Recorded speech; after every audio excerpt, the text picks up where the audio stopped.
What's up, everybody? Today we are doing a lighting episode for my video, which is going to be interesting because I'm not very good at lighting. This is something I've been working on for a long time, and I'm struggling to get better at it. So what we're going to do is I'm going to take a few basic images of this shot here. Right here, we have a few different lighting components here in frame. We have the general atmospheric lighting. We're gonna have that light turns on, that light turns on, and that window will have light shining through it. So we're gonna activate these lights one at a time. Turn this off. So now we have no lights activated at a time.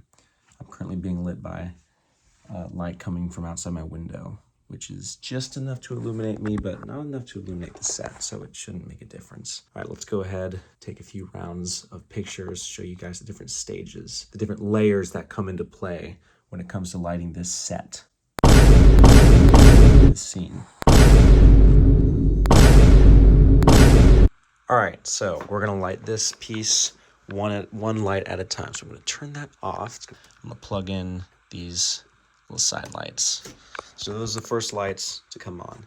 Next thing I want to do is I want to light the lantern, that candle, and that window.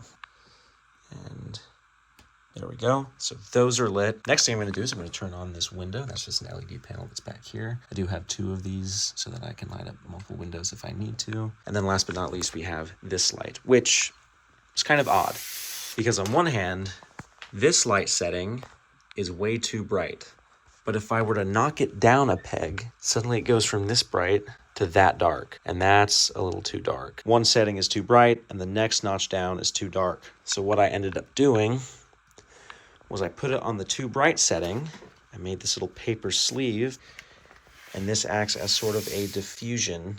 No, it acts literally as diffusion to make the scene just a touch darker, so it's that nice in-between area.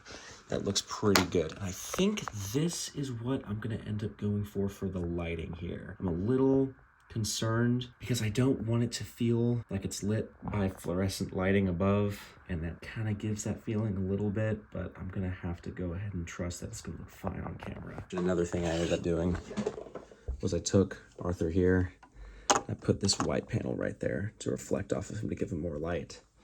These lights were originally over here, which would have been behind him, and I moved them forward, which took a while. But the reason I did that is because I wanted the light source to be in front of him to illuminate him better, because that's where he's going to be standing. And then the people he's talking to, for the most part, are going to be standing on this side of the light, meaning that when I film them, they'll also have light shining on the front of them. So overall, I think that's a pretty good compromise, and I'm going to go ahead and call it there. So unless I decide to put this video out before I film the next shot, or a shot, I'm going to go ahead and leave it here or put up a final product on screen. And I might make adjustments here and there, like the warmth of the overhead light. I'm really bouncing between slightly warmer or this, but I think I'm pretty good where I am.